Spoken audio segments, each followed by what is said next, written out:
Hey, dear listener. Today is a bit of a different episode.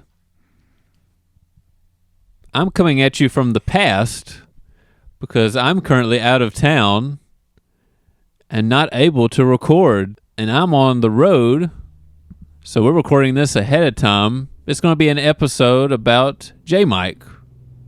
Yes. But I'm here. I'm Chris. And I am J-Mike. Let's roll the theme song.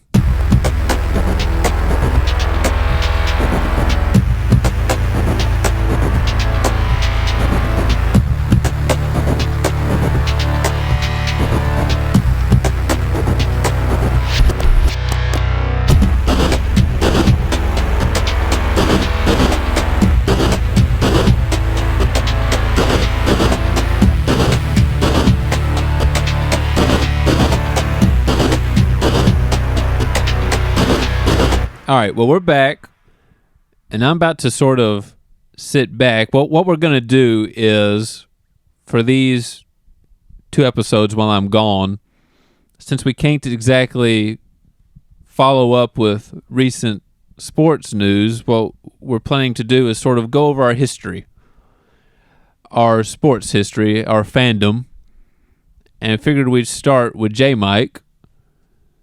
So what was the first sports memory or team you started going for? Like, what happened? Chris, my earlier recollection would be baseball because I played it at such a young age growing up. Of course, starting out in T-ball. Yeah, it felt like almost everybody played T-ball.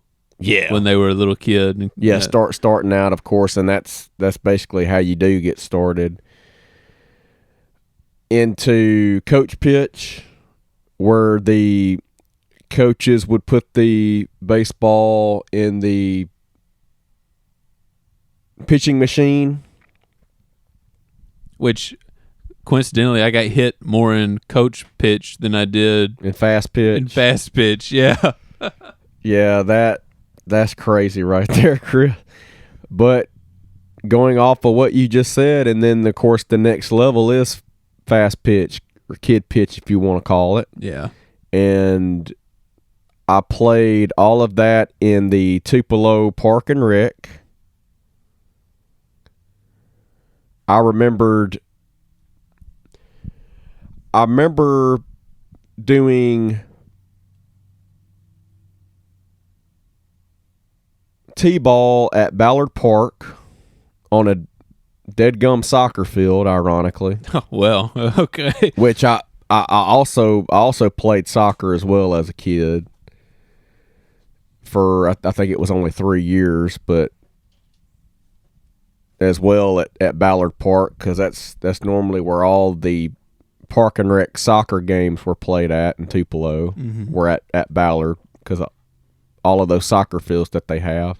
But now Ballard Park has a lot of baseball fields. Yeah, they've got some. All of a sudden, they got some really nice ballparks over there now for kids to play at. And I actually was just recently at Ballard Park 2 days ago, and I actually kind of walked around the both the soccer complex and the baseball complex, and which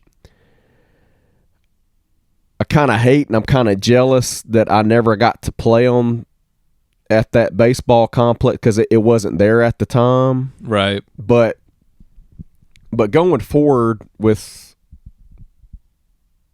when I did play baseball, so I played T-ball at Ballard Park.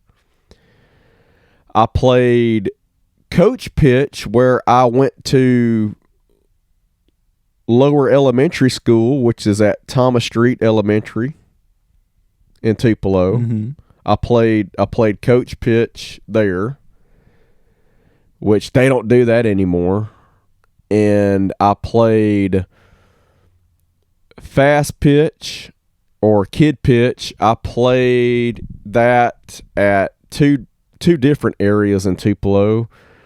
I first played it at the baseball fields at Joyner, the little park that they have there at Joyner Elementary School. Okay, yeah. The first field I played on was actually, two Mississippi Sports Hall of Famers that I'm fixing to discuss here, but the first one being the great Boo Ferris, and that there's three fields at Joyner. The one that was next to City Pool at the time, that was the one that was called Boo Ferris. Yeah, I remember playing over there in that area. Ironically, you and I were on the same fast pitch team. Yeah, Applebee's. That was the one year I played fast pitch. It didn't last very long. And I remember playing a lot of games at Boo Ferris. Let's see, the other field, which is by the tennis courts now at Joyner, is former St. Louis Cardinal all-time great and Mississippi Sports Hall of Famer as well, and Stan Musial. Oh yeah, it's a big name. And that field was to the furthest left, I guess I could say, and the field in the middle is called Andy Reese, but I never had the opportunity or chance to play on that field. That actually used to be the former baseball field of the TCPS Eagles high school team. Yeah, maybe that's why I remember we never played on that field. I don't know why. Maybe that's part of why. Who knows? Yeah. But yeah, we never played on that field. And I noticed they played a lot of, trying to remember, maybe it was some older teen baseball, maybe. Oh, like I can't remember what they called that. Vintage baseball? Maybe. Okay. They played a lot of games on Andy Reese Field. That would be fun. I've thought in the past how fun it would be to play on a 1880s rule baseball.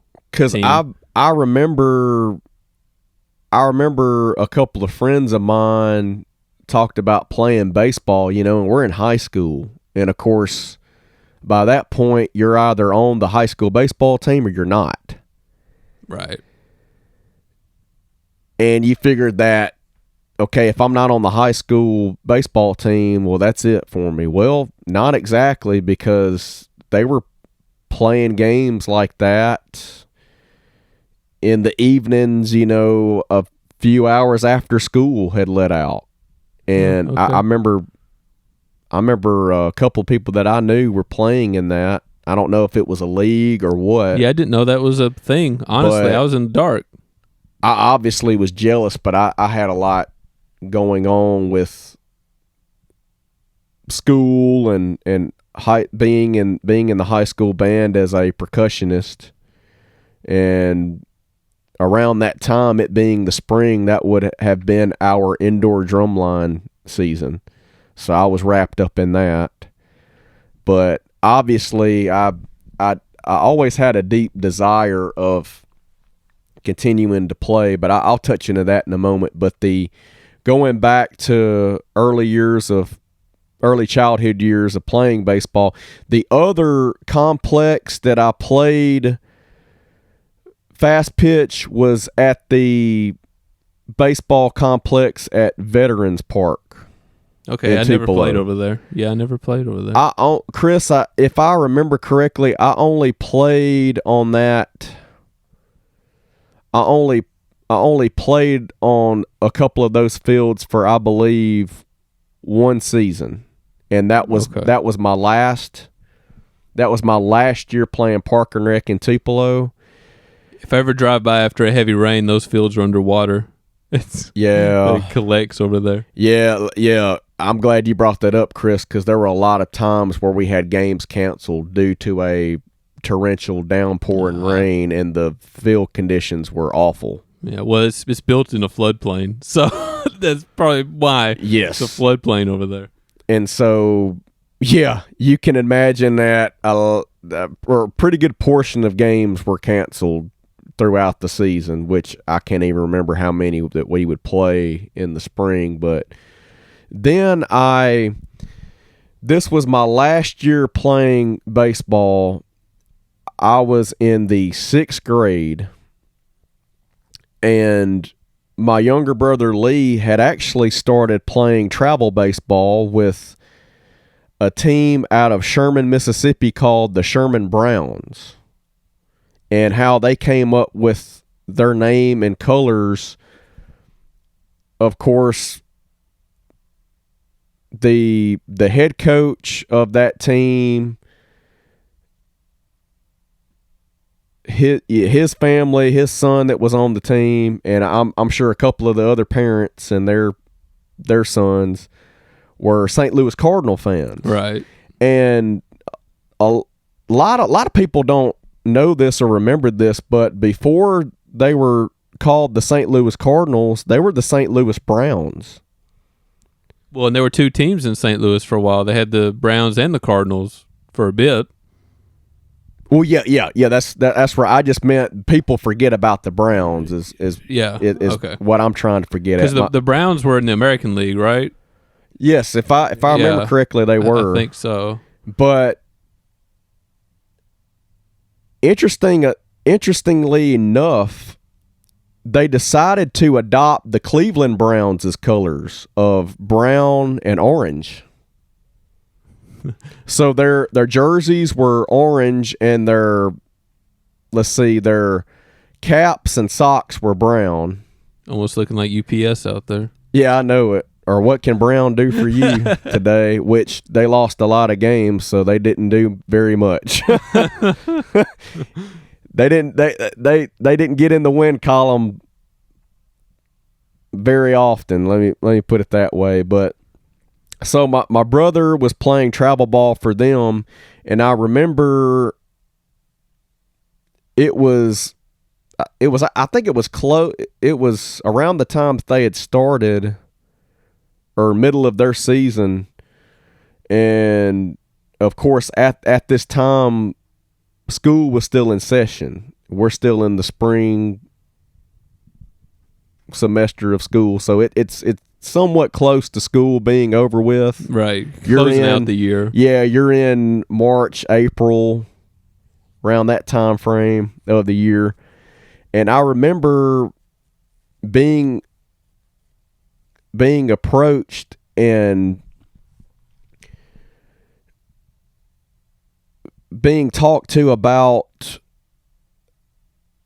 how they were trying to get, and I believe this goes to what we just talked about, Chris, about some kind of middle school age kids playing kind of upper level ball, but it's not park and rec related.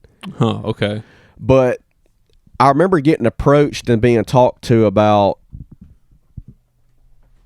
this Sherman team, right, needing players to be able to field a team for that short little season. And I definitely was in, because I had quit baseball for a year, and I definitely had the desire to keep playing.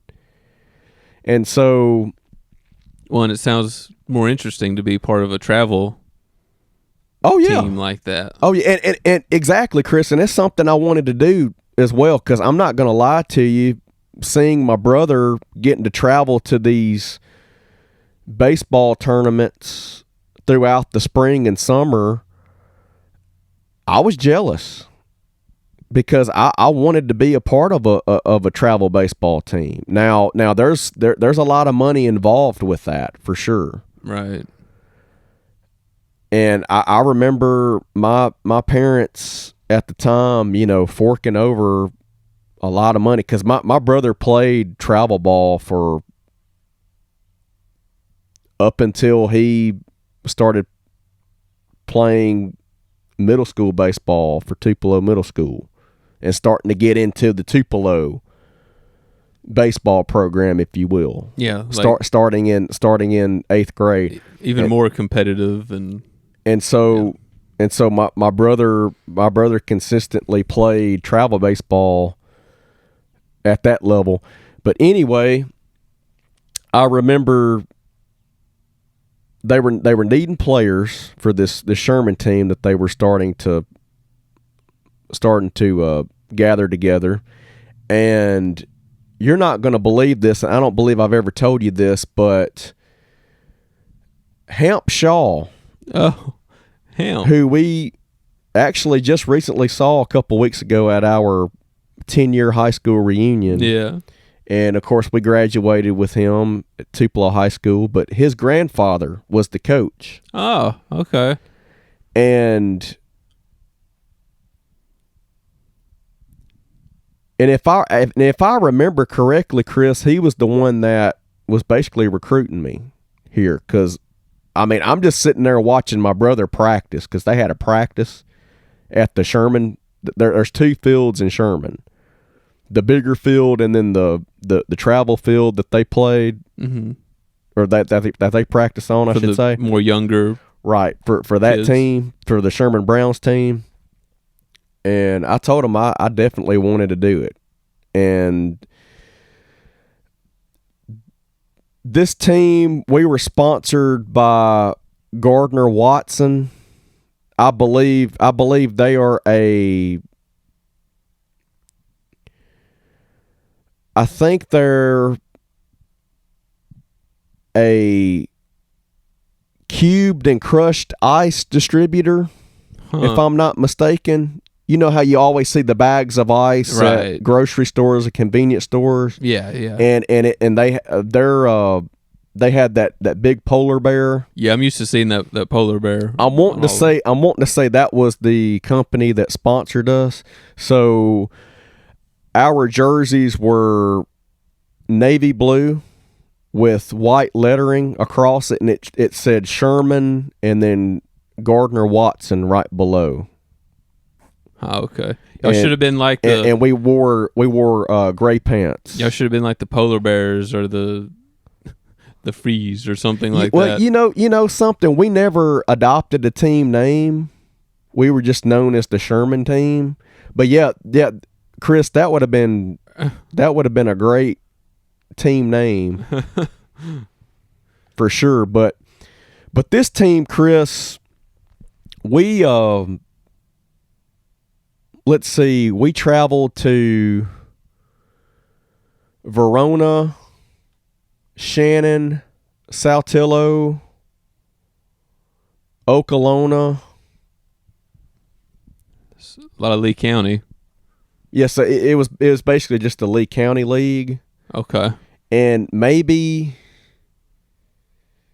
gosh, I don't remember going to Pontotoc. But anyway, we played each of those teams, I believe, twice, either at Sherman or at their place. Okay. But the thrill for me is on the first day of practice, Hamp's granddad is starting to get to know everyone. And he's asking everybody what position that they played in the past. Would they like to continue playing that, or maybe try out at another position? All right. And I remember him saying at that practice, we're going to need pitching. And I raised my hand. I said, Coach, I'm a pitcher. I love to pitch. It's my favorite position to play, because I said, I'm not going to be lied to you. I'm really not that good elsewhere.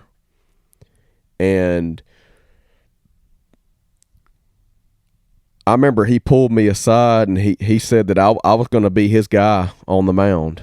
Ooh. And that's also another reason why I wanted to be a part of that league, and then that team especially, because the previous year it was my worst year playing baseball ever at the park and rec level, because I was on a team coached by, he basically had a team consisting of his son with a bunch of his buddies. Mm-hmm. And let me tell you, I was on the bench a lot.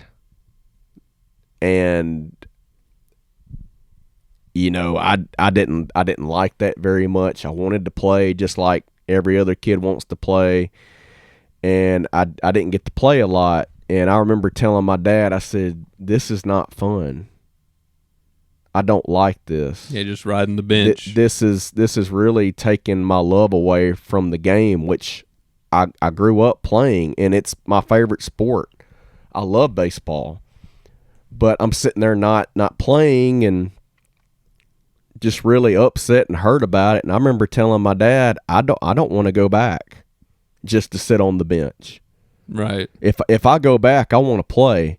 And I remember my dad calling that man. I'm not going to say any names.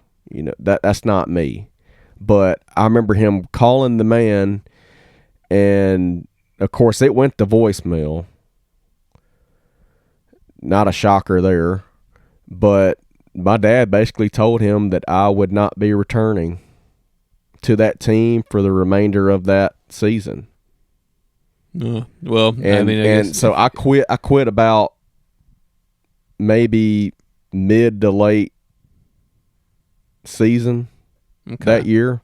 Well, if you're not really playing much anyway, then right. And because of that, Chris, and this happens a lot, and I hate it. I absolutely hate it. But because of that, it really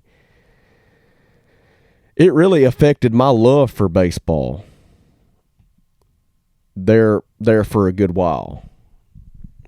Mm-hmm. And I wanted to play it so bad, and I knew I wasn't the most athletic or the most talented, but I knew I could pitch. And I loved pitching. It started out in the backyard with me and my brother, even though I wasn't a pitcher at the time. And the next thing I know, I talked to A.J. Stewart's dad. I was on a team with him and A.J. Right. And AJ was our primary pitcher. And I remember he was wanting to give him a break and wanted to see who else could pitch, and he put me in there. And man, I just started striking out a bunch of kids. And let me tell you, when that started to happen, Chris, I felt really good inside. Oh yeah, because I'm sitting here just watching opposing hitters either look at a called strike three or swinging and missing strike three, and it made me feel so good. It really. Well, you found something that was a real good fit for you, no doubt, and I felt just like what pitchers feel nowadays whenever they get a strikeout. They're so pumped up, full of adrenaline. That's exactly how I felt. And so I just fell in love with pitching all of a sudden. And so I was the main pitcher on that Sherman team. I pitched every single game except for one game. Our good buddy Alex Dillard, he invited me to go to Geyser Falls in Philadelphia. Oh. And it was around the time I kind of needed a break from pitching and from baseball for a game. And so I went to Geyser Falls with Alex and his family. Shout out to Alex, my brother, man, since kindergarten. But I went to Geyser Falls with he and his family, so I missed out on that game. And I heard the team got absolutely hammered. Oh man, because they were pitching my neighbor at the time, which I recruited onto that team, Ron Levine, which Ron, I don't believe you'll ever listen to this, but if you do, man, shout out to you. I haven't seen you in years. I hope you're doing well. And my brother Lee, I believe he pitched too in that game, which is crazy because He actually played for both the Sherman Browns travel ball team, and he played for us too. Oh, so he was on both teams? He was. I kid you not, Chris. He was. Wow. Okay. Because they knew I was the quote unquote star pitcher or whatever you want to call it, and they wanted to add a couple more people, and they knew Lee was playing for the travel ball team, so they just recruited my brother. Oh, okay. And so my brother played a good bit for us. Another guy that you remember, he actually was like a moderator or planner or whatever you want to call it for our 10-year reunion as well. Rod Ashby was on that team. Yeah, I remember him. Oh, wow, okay. And I'm not going to lie to you, I had completely forgotten about that till now. But Rod Ashby was on our team as well. Oh, yeah, I remember him well. Rod played a lot of outfield for us. Another guy from our class, and this just dawned on me, Vincent Tate. Oh, okay. Vincent Tate, yep. Vincent Tate played on our team as well. How did y'all finish that year?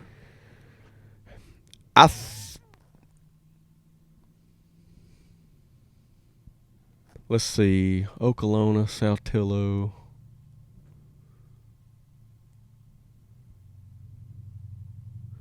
We were either at 500 or maybe 2 games below.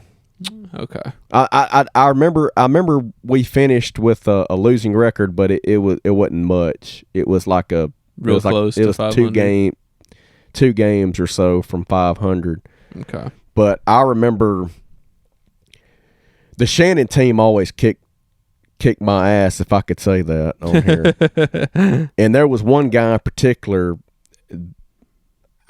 I'm not sure if he was the best hitter on the team, but he was the best hitter against you anyway? Yeah. He whacked the crap out of me. He wore glasses. Uh-huh. And I'm not gonna lie to you, when he stepped in the box, he could look a little intimidating. Now, I'm not saying I was intimidated by him, but he certainly looked the part when he stepped in the box. And man, I believe, if I remember correctly, he hit a homer off of me. He hit a loud double that looked like it was going to be a home run, but it hit off the fence. Mm. And that cat would always kick my ass, if I could say that. But you might edit this out. But well, no. Sometimes that's how it goes. Sometimes you, I don't know. It's like a matchup where, for whatever reason, you get the pitcher good, or. But he hit me every single time, man. But I remember I had some incredible performances against the 2 Saltillo teams and the Verona team and the Okolona team. So yeah, we did win 4 games. I knew it. Okay. I think we won. Yeah, 4 out of 6 games. Because I if I remember correctly, it was a 10-game season. Okay, so like 4 wins, 6 losses. I'm wanting to say that was it. Now it might have been. Yeah. Okay. Yeah. You know what? It had to be, because I had my best pitching performances were against the Saltillo team. There were 2 Saltillo teams and the Verona team. And then last inning, and it's their last at bat, we got 2 outs and the tying run's at third, so it's 90 feet away. I throw a wild pitch. Oh no! So it's basically a race to home plate, right? I had an incredible catcher. His name was Drew. I don't remember his last name, but he was, my gosh, he was a great catcher. I'm not gonna lie.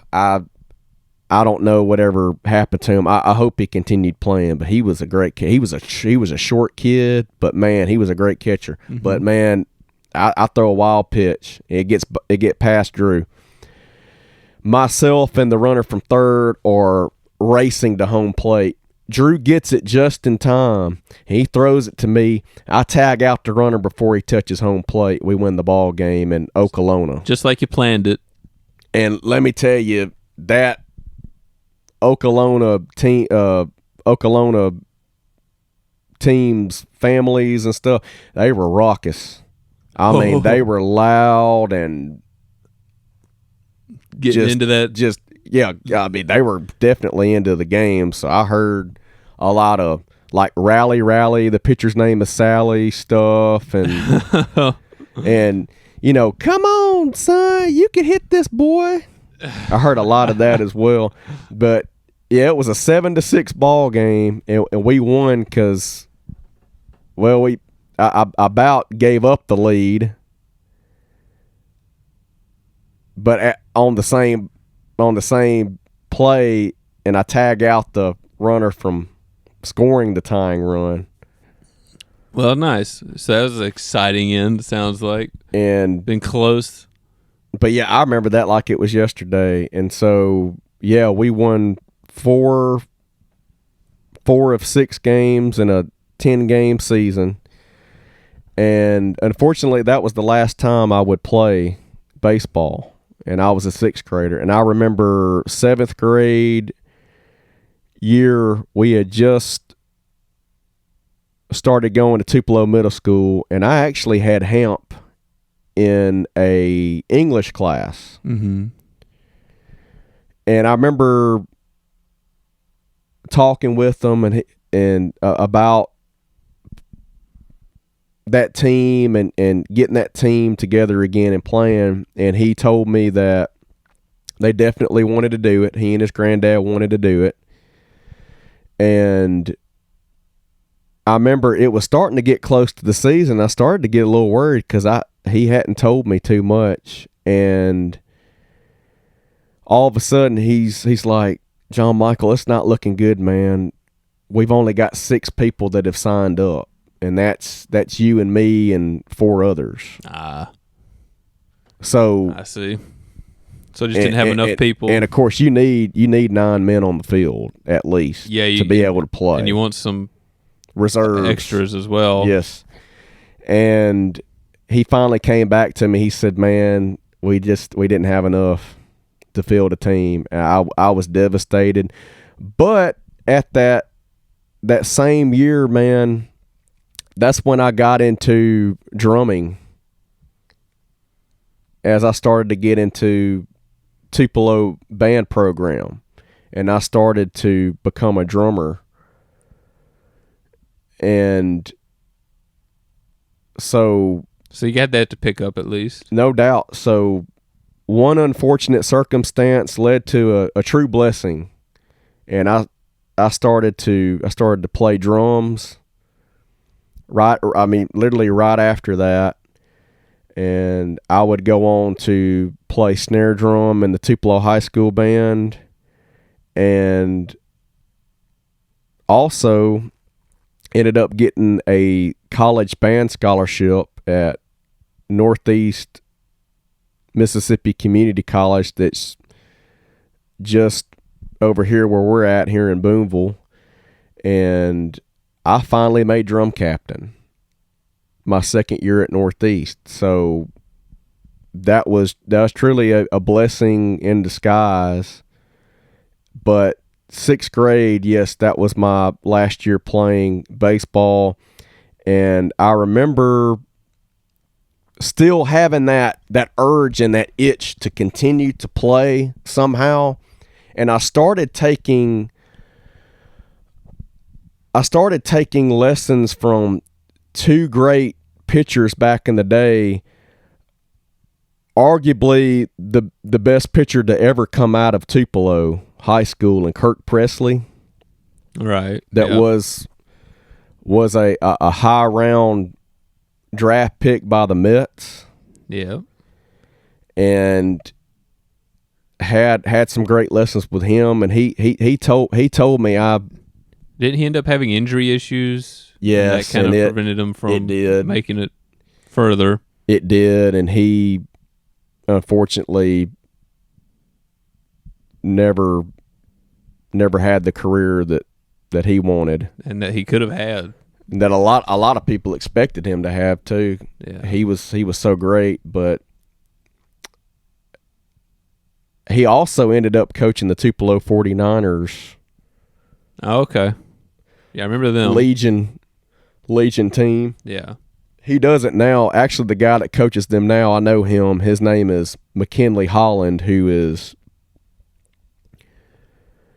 does, well, he's one of three that does the Miss 98 scoreboard show after the high school football games are over with during the football season that I always sit and listen to at the radio station.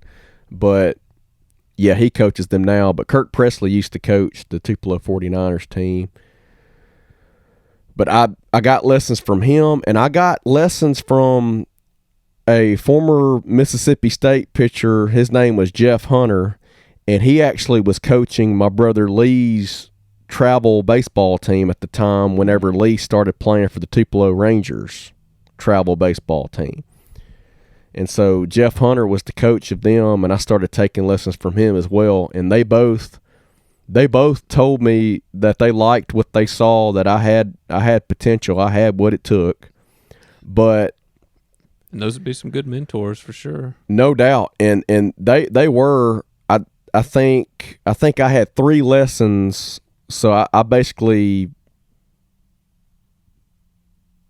even with lessons between the two of them, 3 with Jeff and 3 with Kirk. Okay.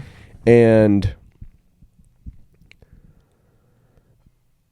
I just remembered a lot of stuff that I heard, because this was around the time that you and I were, let's see, we were sophomores at Tupelo High School. And I would always hear about how kids would get cut during high school baseball tryouts, and that they pretty much took only the kids that played travel ball when they were younger, or whose parents had money to be able to, support and help the baseball program during the season, and also with travel funds and stuff like that. Yeah, that's a part of it. And that's what I hate about youth sports and high school sports, is the fact that there's so much political. Yeah, it tends to happen in every little league, which is unfortunate. Hey, I mean, and no matter what it is. And then going back to what I said just a short while ago about when I was sitting on the bench my last year at Tupelo Park and Rec, that started to register in my mind as well. And I certainly didn't want to give my all to something just to be basically silenced or being cut and falling short of a goal that I had. Right. Or a dream that I had, if you will, of making the high school baseball team. And so I started thinking about that, but then I said, you know what? I'm doing really great in high school band. I had just wrapped up my favorite year of playing in band, which I ended up winning most improved sophomore.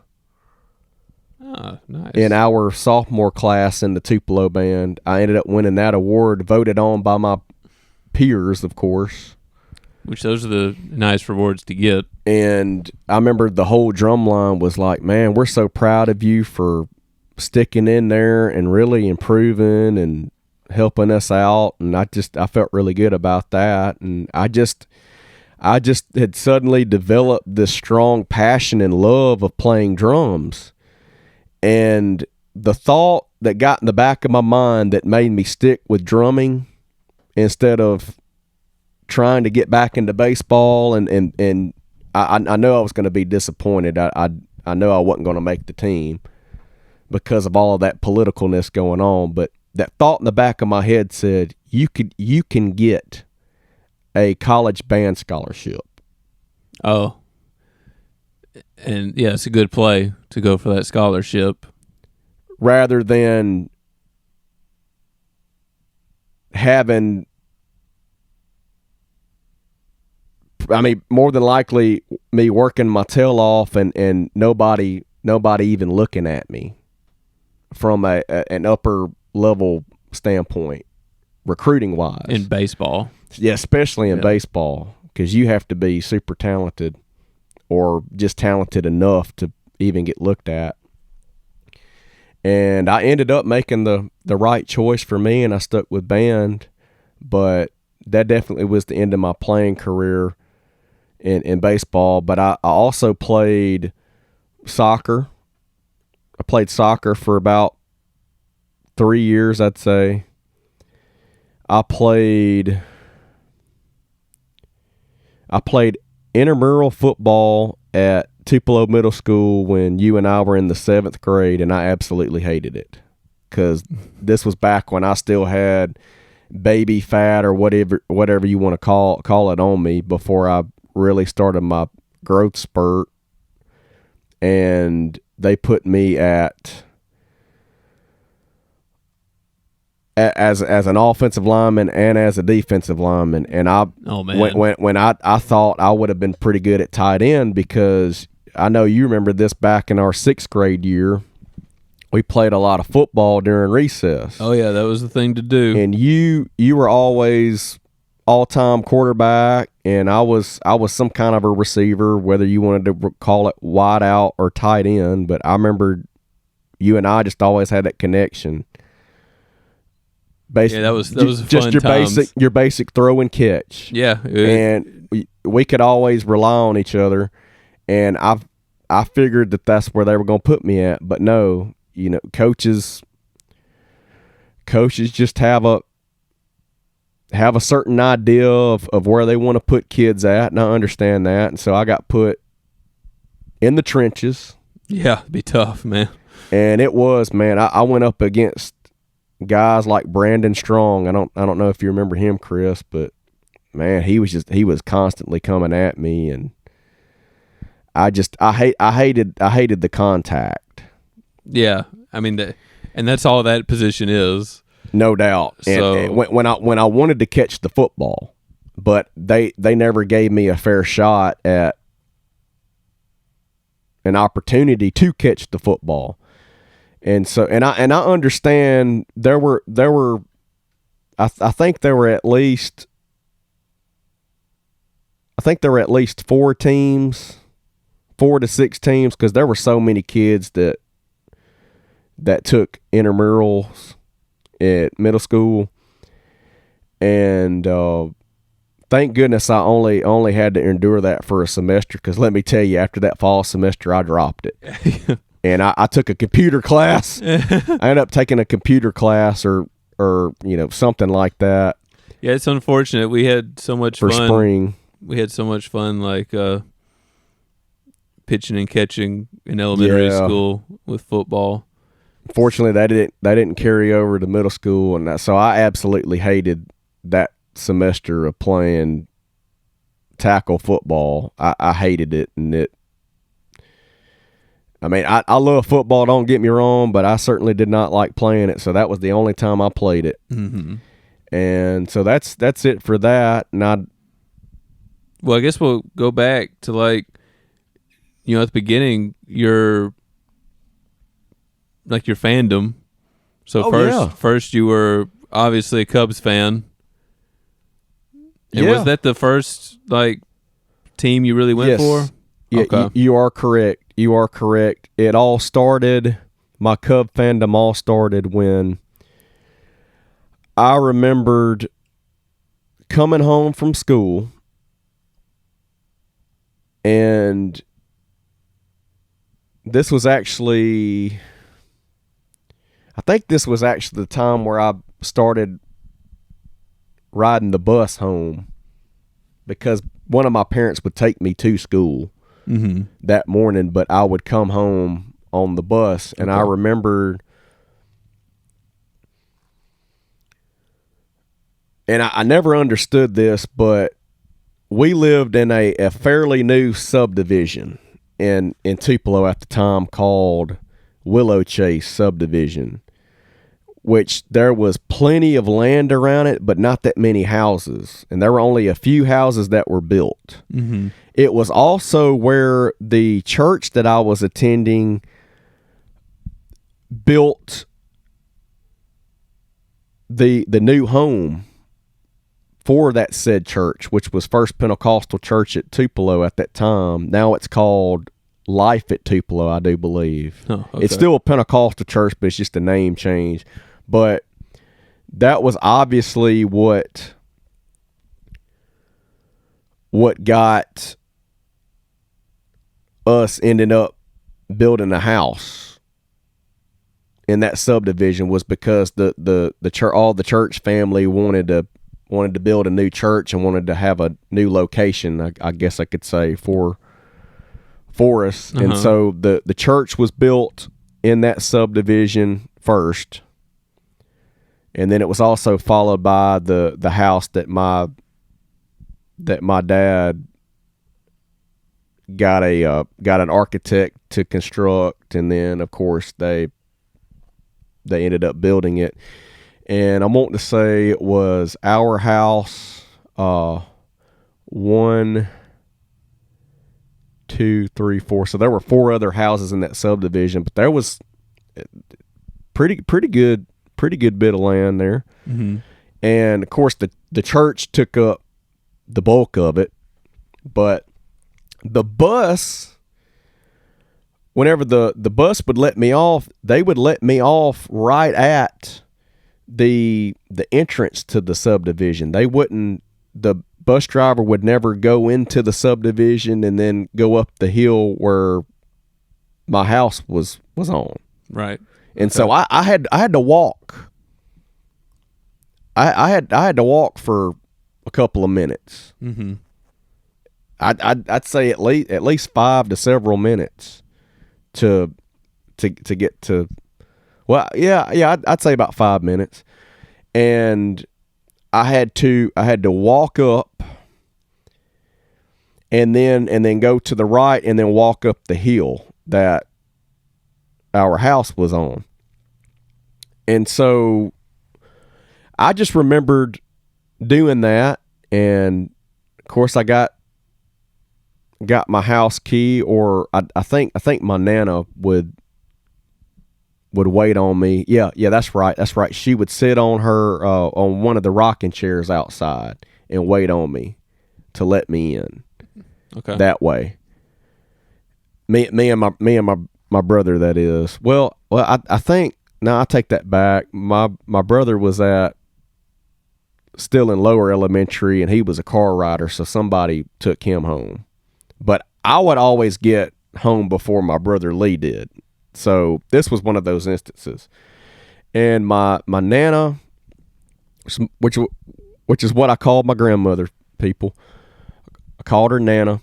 She let me in, and I remember I would always just hang out with her in her bedroom in the house, because we had, let's see, her bedroom, mine and Lee's, and then my parents. So yeah, 4-bedroom house. And I just remember going in her room, and she's got the TV on, of course. And on the TV was a Chicago Cubs game.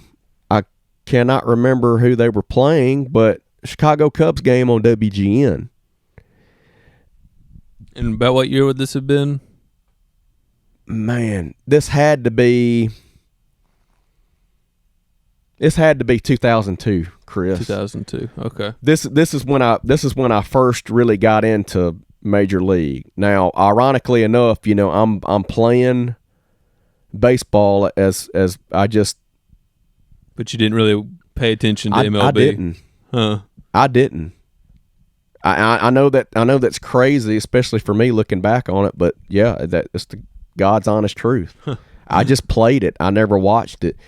And so my nana's sitting there watching a afternoon game in Chicago at historic Wrigley Field on WGN television. I'm telling you, that was the moment I got hooked onto Chicago Cubs, and that's when my fandom first began. I was glued to the TV set watching the remainder of that game, and I was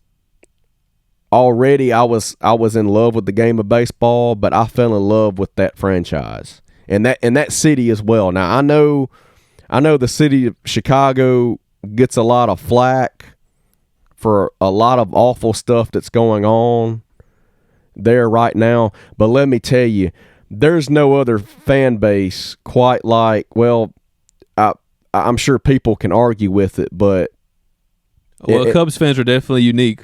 Yes, So- the atmosphere is incredible, and so I was just glued, man. From then on out, I fell in love with the franchise. And then you gotta really soon after that you got a good dose of what it's like to be a Cubs fan in 2003. Oh, no doubt. And they completely went from worst to first because they were an awful baseball team in 2002. But some of the games I ended up watching coming home from school were so exciting. I remember back in those days, Chris, and it's crazy I'm even saying this. I'm only 28 years old, but Yeah. that was back when you could record stuff on VHS tapes. Oh yeah, I remember doing that. Recording And stuff on TV. And let me tell you,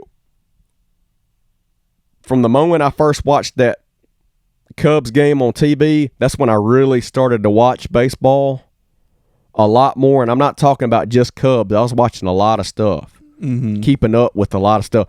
And there were a bunch of times, Chris, where I recorded a bunch of games on VHS tapes. I mean, I wonder if those tapes are still And I would sticking around somewhere.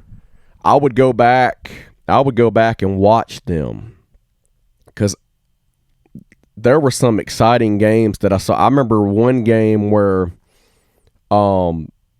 Chip Carey was on the call in Chicago, and the Cubs were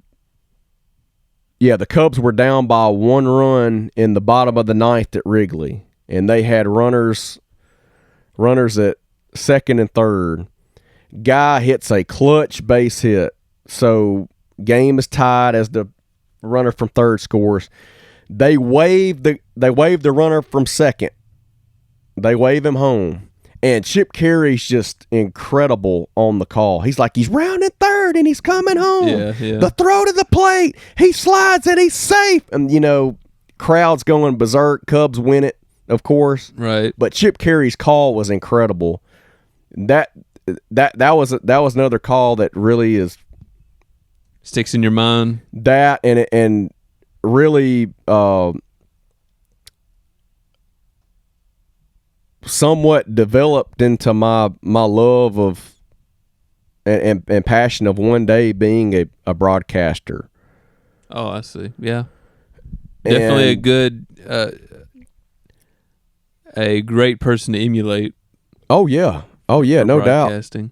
No doubt. And of course that's the grandson of the historical character that is Harry Carey. Yeah, Great even more famous. great Cub broadcaster, which I'm glad we've brought this up because that, according to my Nana, is really what got her into the Chicago Cubs was because of Harry Carey Oh, and how okay. colorful Yeah. and animated he was with his broadcast for the Cubs on WGN, and also with my dad. My dad had just started his on the afternoon Cub baseball games on WGN, so Okay. they watched a lot of A lot of Cubs games at that barbershop in Amory, Mississippi. Yeah, and that would help.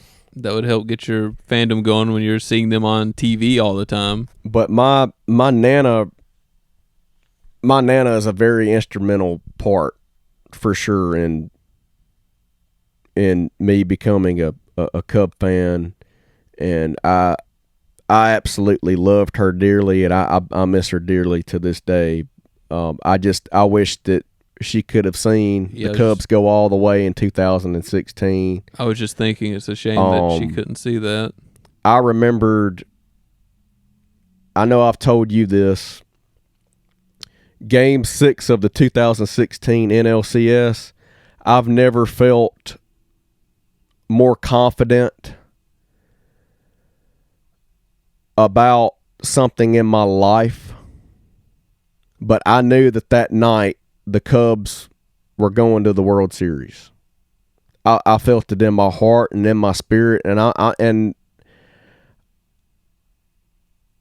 not gonna lie to you. I was very emotional prior to first pitch because, of course, I'm watching the pregame, and this was on a Saturday night, and of course, I didn't have to work on the weekends, and I just remember feeling so good about that night because normally with my teams, I'm very nervous. Yeah. I used to bite my nails, people. I don't do it anymore, thank the good Lord, but I used to bite my nails bad.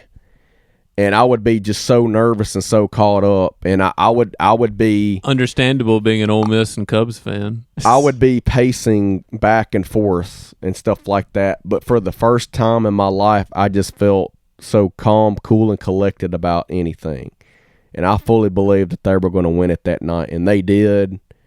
And I got emotional after the game, of course.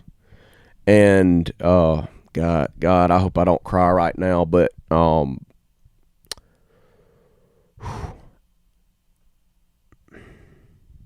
was a special year. I remember seeing I'm sorry, Chris. Oh, you're fine, man. I'm collecting myself. I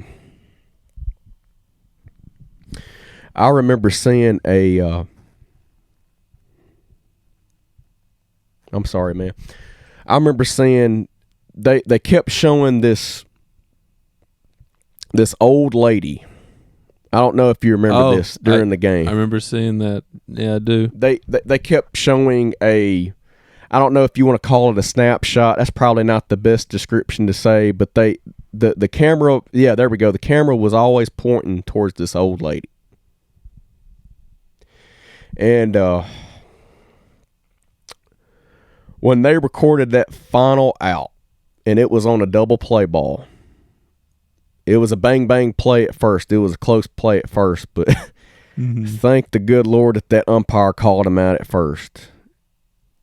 Even though the Cubs were up 5-0, but being a Cub fan, no leaf was ever safe for years up until that point. Especially not in 2003, where they had a shutout going in that game too, late in the eighth inning, and we all know what happened there. But seeing the jubilation from that lady, and of course she doesn't get up because she's an old woman. Mm-hmm. So, but she's sitting down and her arms just raise as high as they possibly could in the air. And of course, she's got, I don't know if it was her daughter or granddaughter or whoever it was sitting next to her, just gives her the biggest hug, Chris. And I thought about my Nana. Oh, I'm sure you did, man. I'm sorry, man. Oh, no, you're good. I hate for you that she couldn't have been there to see that too, because that. I know you were thinking about her so much. And I'm not doing this for an act, people. I'm seriously emotional thinking about this. But I thought about my Nana, and I just wished at that moment I could have experienced that with her. Of course. And that was just an incredible team, an incredible run, and it was destiny, people. It was truly meant to happen.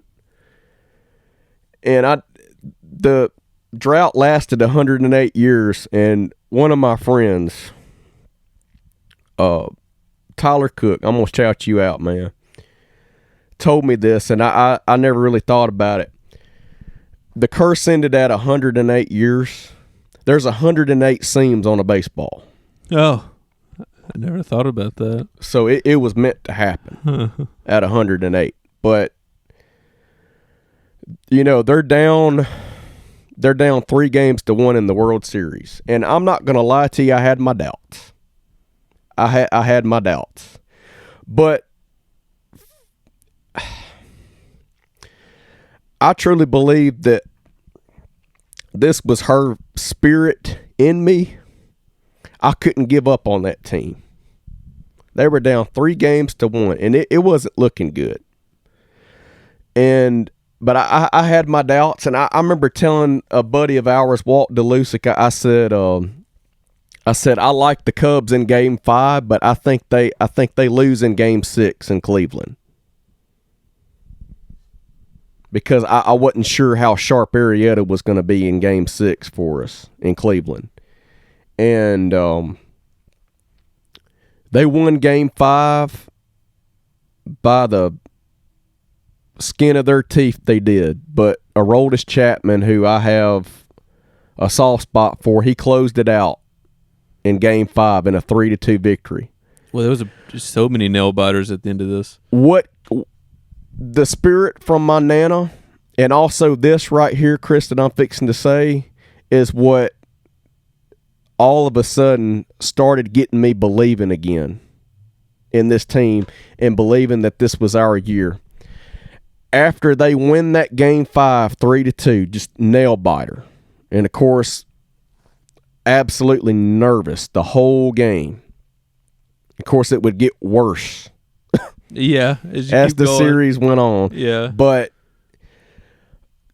seeing the camera go all over Wrigley Field, nobody has left the ballpark. They are all on their feet, clapping, and singing "Go Cubs, Go." And Chicago natives hadn't seen this since 1945. Long time. And once again, for as much slack as the city of Chicago gets, and understandably so, but those fans, everybody is on their feet, and they're singing as loud as they can, "Go Cubs, Go." And now you people know how much I love this team. But they're singing "Go Cubs, Go." Nobody's leaving the ballpark. They are, and let me get this. Let me say this: the Indians are still up 3-2 in the series. Okay, we haven't even tied it. But for the Cub fans to just celebrate a World Series win in Chicago at Wrigley Field after all of those years of falling short and disappointments that happened, for them to stay in that ballpark and enjoy the moment. I just felt this sense of they're not done. They're not done. Something special could definitely happen here. And they have to go back to Cleveland for the remaining 2 games, Game 6 and Game 7. They absolutely destroy the Indians in Game 6. Phenomenal pitching performance by Jake Arrieta, and Addison Russell's grand slam early in that game, absolutely huge. And then that Game 7, of course, that was wild, nail-biting, unbelievable. Yeah, so close.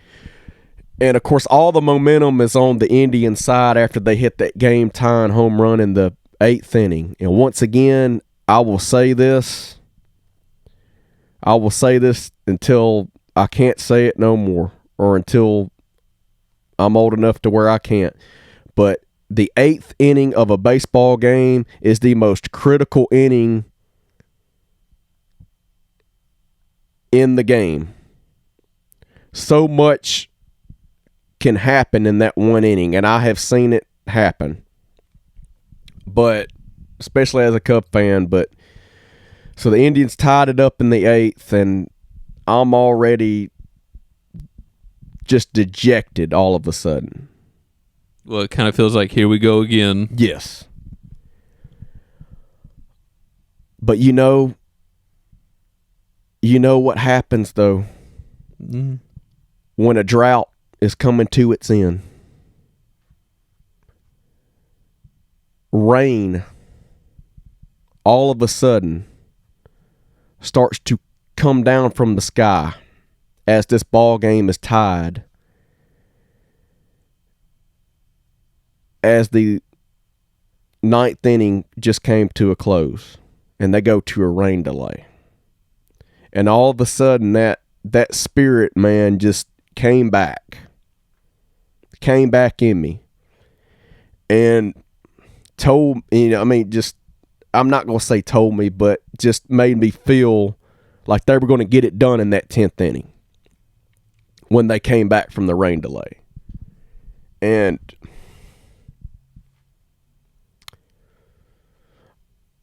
I'm not going to say it was my nana,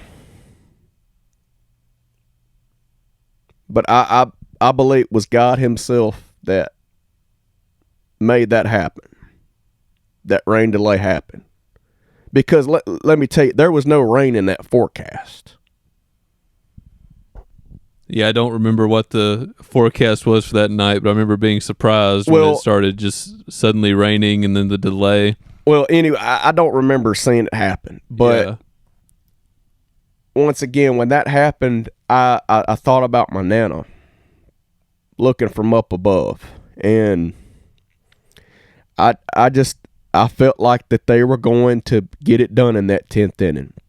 Obviously, the huge base hit by Kyle Schwarber that had tore his ACL at the start of that season. And it didn't look like he was going to come back. But then they made that playoff run, and he was able to play in the World Series, and they compared him to Babe Ruth back in the day about the performances, just the gutsy performances, because he had a slugging percentage that was unreal at the start of that World Series. On base percentage was unreal. Like it was in the ranks of Babe Ruth in World Series history and lore. Anyway, he beats the shift. A guy that's just coming back from a torn ACL beats the shift. The ball pokes into right field, and of course he can't run that well, but he gets up to first base, gets to first base, and I'm like, man, that normally either the ball would have went right to the second baseman in the shift, he would have thrown him out, but it squeaked by him, and so they pinch run for him with Albert Almora Jr. This guy is to not be forgotten either about what I'm fixing to say next, what he did. Chris Bryant's the next hitter. He hits a deep fly ball to center field. It looked like it was gonna leave the yard, and he was gonna get a 2-run bomb to put the Cubs up by 2, just like that. But the wind kept it in Progressive Field. But, it was deep. It was warning track when Davis, who hit the game-tying homer, caught it.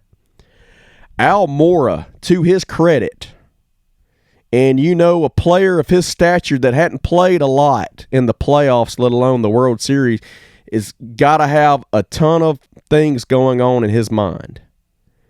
But he decides to tag from first base, and he makes it to second safely because of the errant throw by Davis. Yeah. of course. And so you've got the go-ahead run now in scoring position. The next hitter is Rizzo. They intentionally walk him to set up double play opportunity. As any coach would, put themselves in a position to get a ground ball double play, get out of the inning unscathed. But in my opinion, this is where Terry Francona messed up. He should have pitched to Rizzo because the guy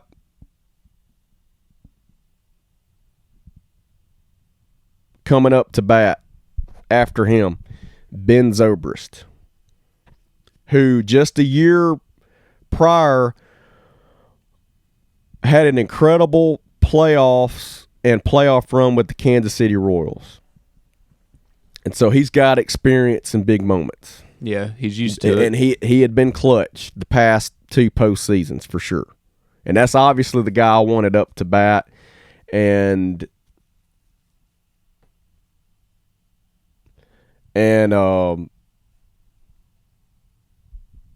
ironically enough, he grew up in Illinois with his family, and his family, especially his dad, was a diehard Cub fan, and it's no coincidence here that his father was a pastor in Illinois.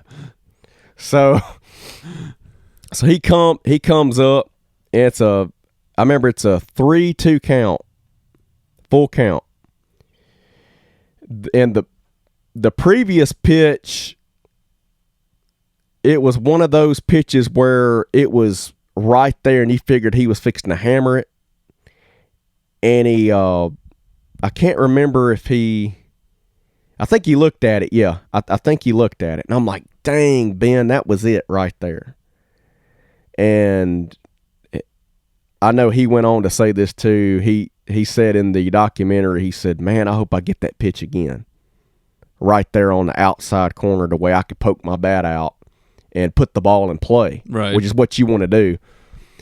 And I'll be dang, Chris, if he didn't throw the same pitch at the same spot. Zobrist didn't miss it this time. Hits the ball down the third base line. Almora scores from second. Cubs have the lead. Then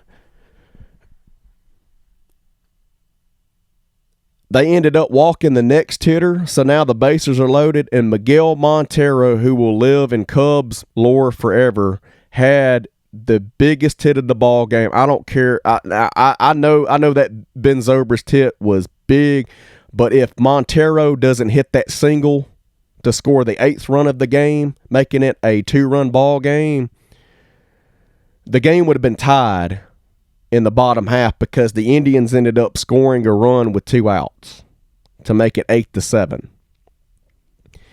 And when that little nibbler was hit to Chris Bryant and he fields it, I said, please don't overthrow him.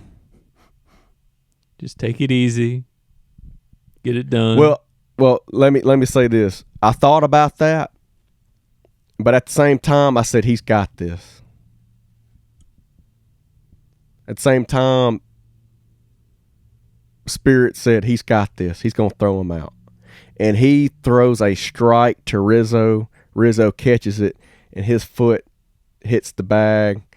And the Cubs won the World Series, man. And my dad and I were together in the room. That was a very special moment for us. And I just remember he and I just hugged each other. Oh, yeah. And it seemed like for minutes we wouldn't let each other go. It was such a special moment, and of course we're both emotional. We're thinking of my nana, but I was so thankful to have shared that moment with my dad because I don't get to spend as much time with him now as I'd like to, even though I live on the same land as he does because he's now remarried. But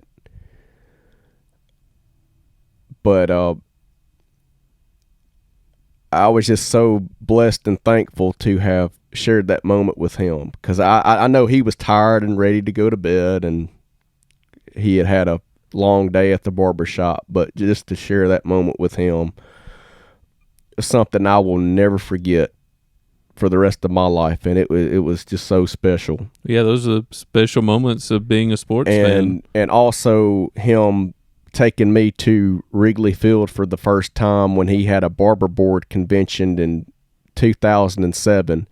That was a year, because 2003 was the last time they had won the National League Central Division and had made the playoffs, and they had a couple of awful years. But 2007 year was special for me. My dad got to take me to Chicago on his on the barber board trip with him. It was the National Barbers Association of America conference that they had in Chicago, and they had a off day from everything, and my dad took me to Wrigley Field for the first time. And to this day, he will tell you that when he and I walked up the tunnel, of course there's an usher there, and the usher is asking my dad where our seats were located. And my dad showing her the ticket or whatever. And to this day, my dad will say that the usher looked at me and my face was just completely, like, I could not believe that I was there. You know, I was just astonished. Yeah, bewildered. Yeah, it's for that moment, I was just astonished by what I was seeing. And of course the usher's like, is this your first time at Wrigley Field? And my dad goes, well, not for me, but for my son, and this is a very special moment for him. And she said, I can tell. She said, I could tell that just by the look on his face. And my dad goes, oh, he's a big Cub fan. And he's like, we're from Tupelo, Mississippi. Yeah. And we're big Cub fans. And she's like, oh, yeah, I could tell. I could tell y'all are big-time Cub fans. But unfortunately, it was a disappointing end to that game, because the game was tied going into the ninth inning at 2-2. Oh, I got to see Carlos Zambrano pitch for the Cubs. Cool. Yeah. That was awesome. He was my favorite pitcher at the time. I got to see him pitch, and he threw a great game. But it's tied 2-2 in the top of the ninth. They're playing the New York Mets. And I remember Ryan Dempster, who, this is crazy. Ryan Dempster the following year had the best year of his career as a starter. I think he went like 15-2. Wow. Or 15-7, something like 15-7 overall. Okay. In 2008, for that career year for him and for the Cubs as well, season. But he was a closer on that 2017. That's a big change. That ended up winning the National League Central Division. Mm-hmm. And I just remember, of course, this was the first half of the season, right before the All-Star break, and the Cubs and the Brewers were neck and neck. They were going toe-to-toe with each other for that first place spot in the Central. And they ended up doing that the rest of the season, but the Cubs hold them off. But in this game, for instance, Cubs tied at 2-2 with the Mets. Unfortunately, Dempster has a awful inning, and the Mets ended up putting a 4-run spot on the Cubs in the bottom of the ninth, and then they ended up beating us 6-2, and so that was my first ever experience at Wrigley Field. But then you and I got to go back in 2015, where that was fun. Where they had another incredible season. It seems like the 2 times I went, they were having a great season. And we saw an incredible finish to that game. A walk-off fly ball that just dropped, or a blooper that just dropped past the shortstop's head. And I remember by Cub manager now, David Ross. Yeah. David Ross was at the plate, ironically, when he hit that ball. How about that? But it was a cold, windy day. Yes, it was one of the coldest games I've ever been to, and that was late May, Chris. Yeah, that was May the 29th, May the 30th, and the wind chill was like the mid-30s, and it was cloudy. And but anyway, that's about my Cubs fandom, and I just want to wrap up real quickly about my Ole Miss Rebels fandom. That also has a lot to do with my Nana, because once again, on a Thanksgiving night, right after we had eaten our Thanksgiving meal at the McBunch household, I went into my grandmother's room where she had on the Egg Bowl game, the rivalry between Ole Miss and State is what they call the rivalry game. They call it the Egg Bowl game. Yeah. And it's always played on Thanksgiving. They're unfortunately going to continue that tradition this upcoming season, which I do not like. Yeah, it's not great for going to the game. But in a way, I'm okay with it because of this, because of what I'm fixing to say. But I go into my grandmother's room again, just like I did starting off my Cub fandom. And so I'm watching the Egg Bowl game with her. And I just remember the commentators really hyping up a player by the name of Eli Manning.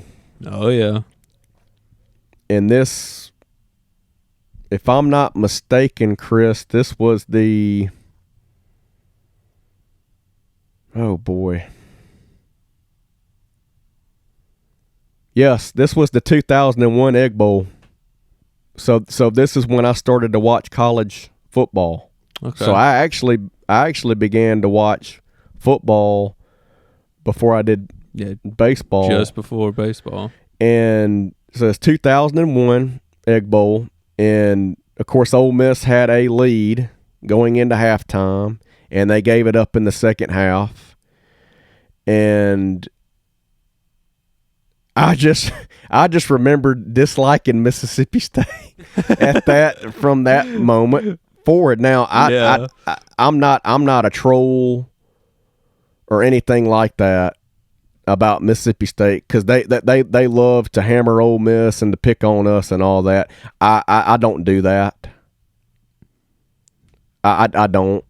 But you just don't like your rival, though. That's just how in-state rivals work. And it's how it is. But yeah, I'm not a troll or anything like. Now I used to be, but I really could care less now. Congratulations to Mississippi State on winning their first national championship and in baseball. I mean, really, congratulations. It's still incredible.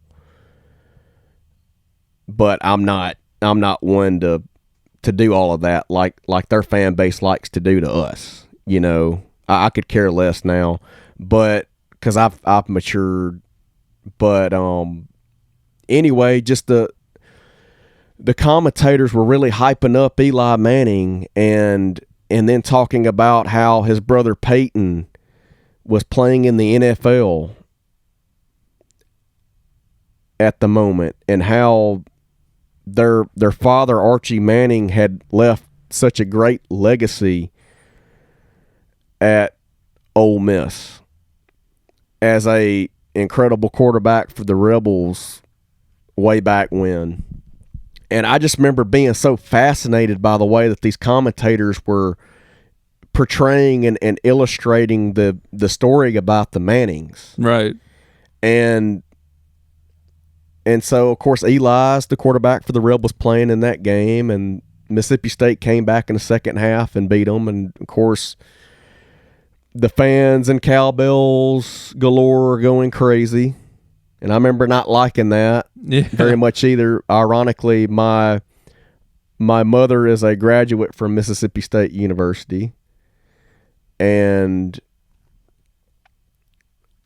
she, of course, would dress me up in Mississippi State clothing, but I never was a fan. Mm-hmm. And it was at that moment, Chris, that I became an Ole Miss fan. Watching that Egg Bowl, they actually lost. They actually lost to Mississippi State, Mm-hmm. which I just said, about my mom graduating from Mississippi State, getting her degree from there, and dressing me up in state clothes when I was a toddler.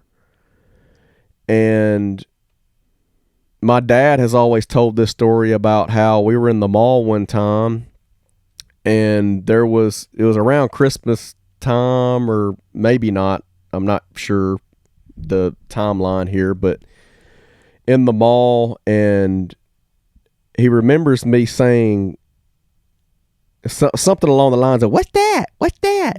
or "I want that. I want that."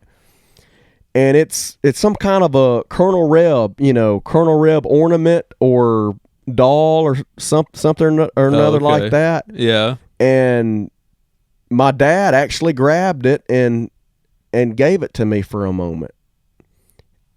He also claims to this day that put him in the doghouse. Pardon the pun. because my mom's a Mississippi State graduate, and she absolutely hated that had just happened. Me holding some kind of a Colonel Reb doll or ornament or something or another. Mm-hmm.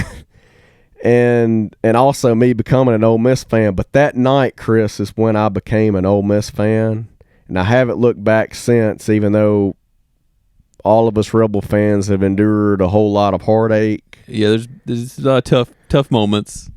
But the best moment, though, football wise, by far, was being in attendance in New Orleans to watch Ole Miss win the Sugar Bowl. Oh, yeah, that would have been super special. And a lot of Ole Miss fans that I've talked to and I've heard from or have seen posted said that moment right there was very similar to when Archie Manning led Ole Miss to a Sugar Bowl victory way back when. Yeah, way back. And so that was obviously the best moment of being a Ole Miss Rebel fan, was seeing them win the Sugar Bowl by far. And I was so blessed to say that I was in attendance for that. But that 2001 Egg Bowl was the start of my Ole Miss fandom, and I've been a Rebel fan ever since. Oh yeah. Of course, there's a lot of ups and downs. Of course, that go with that. A lot of unfortunate circumstances and close defeats, agonizing defeats. All of that mixed into one is the so-called life of an Ole Miss fan. It's this cycle, I guess you could say. Yeah. But there's always that end. There's always that pot of gold, I guess you could say, that's over the rainbow. There's always something special to hope for. To hope, exactly, and that was Ole Miss football team winning the All-State Sugar Bowl in New Orleans in 2016. That was a great year too, because that started off the year, of course, in early January, and then the Cubs would end up winning the World Series late that fall. And I just truly believe that my Nana was looking down. looking down on it as all of that happened. So it's very ironic that both happened like that, back to back. In a span of just a calendar year. Yeah. Yep. And honestly, am very grateful for the time that I spent with my Nana growing up. And it sounds like she had a huge influence. She had a huge influence in my sports fandom today, and I absolutely love sports. I love watching sports and keeping up with it. You guys that listen to this podcast, I throw a lot of stats and historical stuff at you. It's just because I love doing research with sports, and I love digging into finding historical numbers and historical things that have happened in the wide world of sports, just because I love keeping up with it so much. And I'm hoping and praying that one day I get to live out a dream of being a broadcaster, whether it's sports or music or anything in between. But that's obviously my dream. But I absolutely love sports, and it all happened because of my Nana at a very young age. Well, that's why I was wanting to do this with you, because I know how into sports you are and how devoted you would be to checking stats and scores and what the storylines are that are going on. Yeah, because you know me, I'm up late at night when we're getting everything together for our podcast, our show, up late getting everything together, and of course putting stuff into my own words. Right.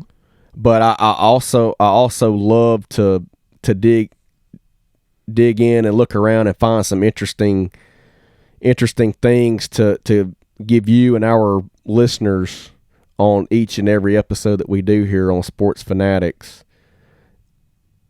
It's just my passion, and I love it, and I'm hoping that one day I'm able to do it at a full-time capacity. Yeah, I hope so. Job. And well, that way it wouldn't be a job, I could say it, because it'd be something that I love. Oh yeah, like a passion. And so. I could do it every day and not think of it that way. Right. Not think of it as a job, but like you said, as a passion. And but yeah, I just love sports, and I always credit my Nana for really getting me involved, like more so involved into sports. And well, I'm glad we were able to get that backstory to give some context. Oh, no doubt. And people really, I'm a diehard Chicago Cubs fan, and I just, sorry for getting emotional on you guys, but I could not help it.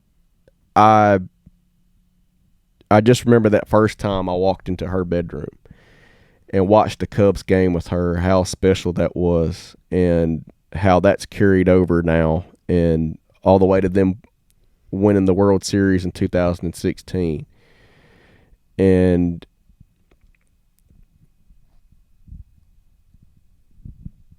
it was just it was a very emotional time. Oh, yeah. But also obviously very blessed to have finally see it come to fruition.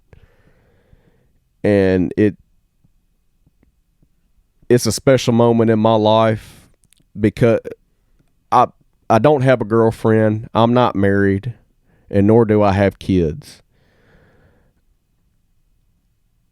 But yeah, that's a special moment in my life, them winning the World Series. And when I'm glad you're able to share that.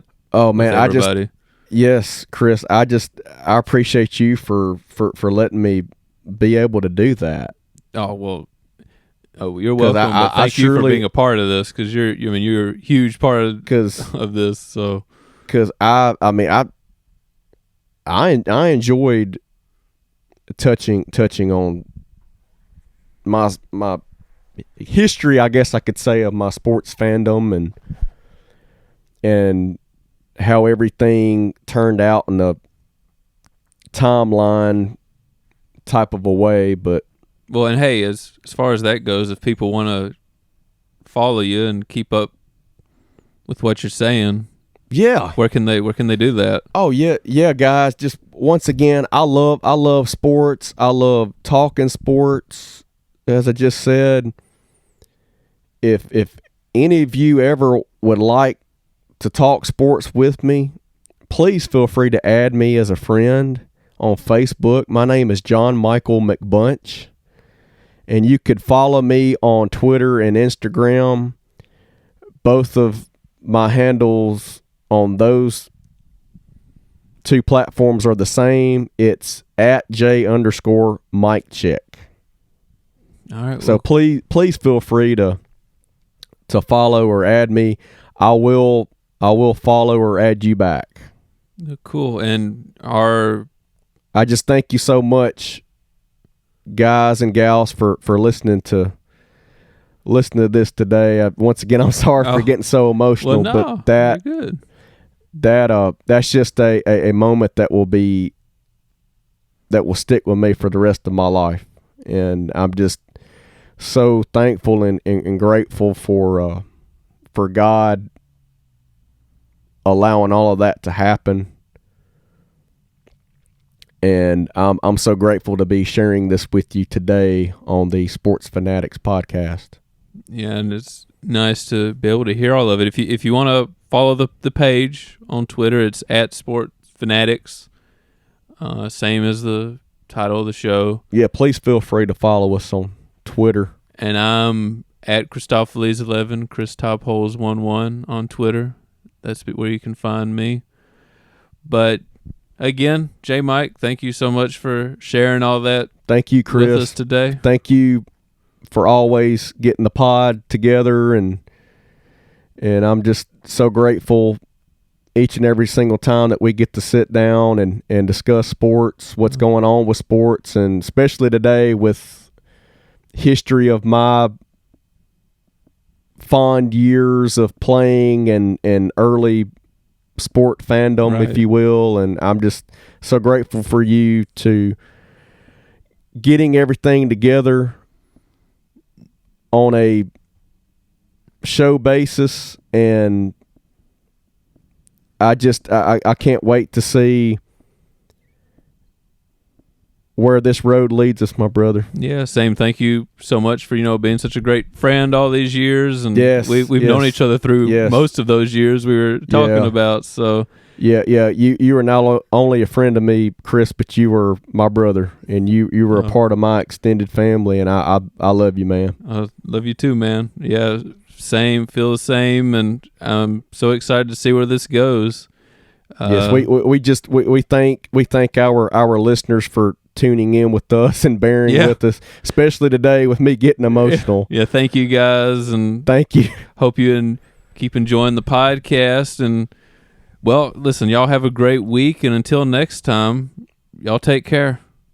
And my birthday will actually be on the 18th, so happy birthday. Thank you, Chris, and gonna be 29 years of age, and just so blessed and thankful for God giving me another year. But it's definitely kind of ironic that I get to share this story the day before my birthday. Yeah, fitting, so right? it is that's also very special and very, very cool, if I may say so. Yeah, fitting. But we certainly thank all of our listeners for tuning in to the Sport Fanatics podcast, and we will bring you more news and sports stories next time. But until then, take care. Bye, y'all.